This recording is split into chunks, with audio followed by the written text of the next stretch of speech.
Hello everyone, I am Dr. Aditya Jain. I am trauma and sports injury surgeon in Delhi NCR. हम लोग ACL ligament के patients रोज देखते हैं. किसी को स्पोर्ट्स इंजरी के थ्रू इंजरी होती है या किसी को जनरल फॉल के थ्रू. जरूरी नहीं कि स्पोर्ट्स इंजरी प्लेयर को ही होगा. हल्की सी ट्विस्टिंग एक्टिविटी से जब भी कोई डांस कर रहा हो या कोई सीढ़ी से गिर जाए या कोई बाइक से गिर जाए तो भी ये इंजरीज हो सकती है. ACL लिगामेंट की सर्जरी में सबसे इंपॉर्टेंट चीज जो मुझे लगता है जरूरी कि पेशेंट का फेलियर यानी कि सर्जरी अच्छी हुई है कि बेकार हुई है डिसाइड करेगी, वो होता है टेंडन ग्राफ्ट्स.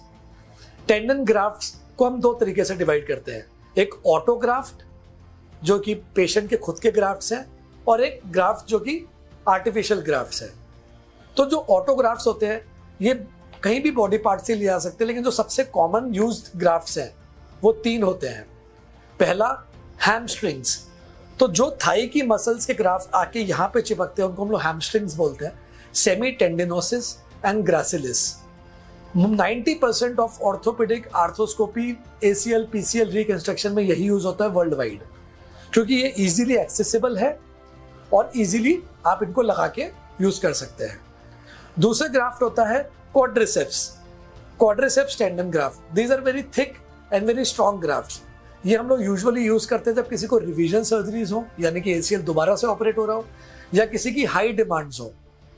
तीसरा ग्राफ्ट है बोन पटेलर टेंडन, यानी कि पटेला का टेंडन, ऊपर का थोड़ा सा बोन और नीचे का थोड़ा सा बोन.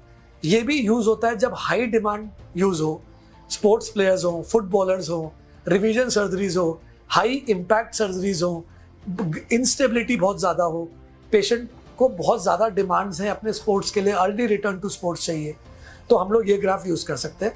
लेकिन इस ग्राफ के लिए इंसिजन ज़्यादा बड़ा लगता है और हम लोग को बोन के पीसेस भी लेने पड़ते हैं. बट बिलीव मी, सबसे ज़्यादा जो लिगामेंटाइजेशन मतलब कि लिगामेंट का टेंडन का लिगामेंट बनना, ये सबसे ज़्यादा इस ग्राफ्ट से होता है. लेकिन जैसे कि मैंने बताया कि ओपन सर्जरी के थ्रू होता है, इसलिए बहुत ही रेयरली ये यूज़ होता है. चौथा ग्राफ्ट जो कि नी में नहीं है, एंकल में है, उसको हम पेरोनियस लॉन्गस बोलते हैं. मेरे लिए पेरोनियस लॉन्गस का यूज तभी होता है जब कोई फीमेल हो जो थोड़ी ओबीस हो, क्योंकि उन पेशेंट्स के हैमस्ट्रिंग ग्राफ बहुत लूज या कि बहुत पतले आते हैं, तो हम लोग पेरोनियस लॉन्गस का ग्राफ लेते हैं. या कि जब मैं रिवीजन सर्जरी कर रहा हूँ किसी पेशेंट की, या मैं मल्टी लिगामेंट सर्जरी कर रहा हूँ, तो मुझे उसमें ACL भी रिकंस्ट्रक्ट करना है या उसके साथ PCL भी करना है या MCL भी करना है, तो मैं साथ में पेरोनियस लॉन्गस लेता हूँ. For me it's a very good graft. But एक जो ड्रॉबैक है वो ये है कि एंकल के पास एक इंसिजन लगता है. आपको मैं कुछ वीडियोस अटैच करूंगा इस वीडियो में, उसमें आप देख पाओगे कि हैमस्ट्रिंग का वीडियो कैसे लिया जाता है और पेरोनियस लॉन्गस का टेंडन कैसे लिया जाता है. साथ में जो बहुत इंपॉर्टेंट चीज है वो ये है कि जो टेंडन की थिकनेस है, जो टेंडन बना के आप रोल करके बनाएंगे, वो कितना मिनिमम होना चाहिए ताकि उसके नीचे रिजल्ट बेटर नहीं होते, वो है 8 मिलीमीटर्स. तो 8 मिलीमीटर्स के अप्रोक्सीमेटली ग्राफ्ट का थिकनेस होना चाहिए ताकि वो अच्छे से लिगामेंट बन पाए और स्ट्रॉन्ग बन पाए. तो जो ओबीस फीमेल्स होते हैं या जो ओल्ड एज पेशेंट्स होते हैं, उनमें हैमस्ट्रिंग का कई बार टेंडन का थिकनेस 8 मिलीमीटर्स नहीं आ पाता. तो ऐसे में आप तीन चीजें कर सकते हैं. ऐसे में या तो आप एक और टेंडन को सप्लीमेंट करें, या तो स्टार्टिंग से ही आप सोचें कि पेरोनियस या क्वाड्रिसेप्स लें. दूसरा, आप आर्टिफिशियल टेप्स आती है जिनको हम फाइबर टेप बोलते हैं, तो आप इन ग्राफ्ट्स के थ्रू उन टेप्स को डाल सकते हैं. इसको गूगल पे इंटरनल ब्रेसिंग कहा जाता है. लोग मेरे पास आकर रोज पूछते हैं इंटरनल ब्रेसिंग क्या है. तो internal bracing it's like a fibre tape जिसको आप ग्राफ्ट्स के थ्रू डाल देते हो ताकि थिकनेस अगर कम भी है तो रिवीजन के चांसेस कम हो, रीटियर के चांसेस मतलब फिर से टूटने के चांसेस कम हो. और तीसरी चीज जो कि मोस्ट इफेक्टिव है लेकिन अगेन एक ओपन सर्जरी है, वो है LET यानी कि लेटरल एक्स्ट्रा आर्टिकुलर टीनोडेसिस.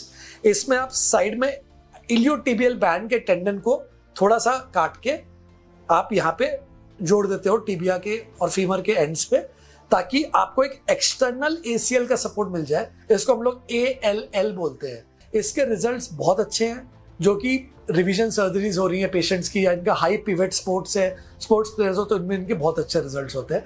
बट वो ये कि इसका ड्रॉबैक है कि आपको इसमें ओपन सर्जरी करनी पड़ेगी. फाइबर टेप का ड्रॉबैक है कि आपको इसमें साइनोवाइटिस, आप एक फॉरेन बॉडी डाल रहे हो बेसिकली जॉइंट्स में, तो एक साइनोवाइटिस, स्वेलिंग, इन्फ्लेमेशन और रेयरली इन्फेक्शंस भी हो सकते हैं। तो फाइबर टेप का ये एक ड्रॉबैक है। और जो लेटेस्ट चीज आई है अभी जिसको हम लोग यूज कर रहे हैं, अभी हम लोग दिल्ली एनसीआर में अप्रोक्सीमेटली 700 केसेस हो चुके हैं, हम लोग भी 5-10 केस कर चुके हैं, वो है जूअल ACL ग्राफ्ट या जूअल PCL ग्राफ्ट। इस पे क्या होता है, स्टैंड अलोन ग्राफ्ट्स होते हैं जिसमें एक आर्टिफिशियल स्ट्रक्चर से बनता है, जैसे हर्निया में मेश रिपेयर होता है। तो आप इस ग्राफ्ट को आप स्टैंड अलोन मतलब अकेले भी यूज कर सकते हो, या आप इनको अपने ग्राफ्ट्स के अलॉन्ग भी अंदर स्यू कर सकते हो। इसके रिजल्ट्स इसलिए बेटर है बिकॉज ये रिहैबिलिटेशन बहुत फास्ट कर देता है। बिकॉज स्ट्रक्चरल ग्राफ्ट तो जो कोलाजन टिश्यूज है वो इसके ऊपर बनती है, तो जो अगर आप 6 महीने साल भर बाद पेशेंट्स के MRI कराएंगे तो आपको न्यू लिगामेंटाइजेशन दिखाई देगी, लेकिन रिहैब बहुत फास्ट हो जाएगा। पेशेंट के रिटर्न टू स्पोर्ट्स 3 मंथ्स में हो जाते हैं इसमें। हाँ, इसका सबसे बड़ा ड्रॉबैक ये स्टिल स्टडीड है, इसके लॉन्ग टर्म रिजल्ट्स अभी तक नहीं आए हैं, but yes people are using it and अभी तक किसी पेशेंट्स में कोई बेकार रिजल्ट नहीं मिला है, तो you can still think of it. But एक और ड्रॉबैक है कि इट्स वेरी कॉस्टली, अराउंड 1,50,000 से लेके 1 लाख के बीच में आता है।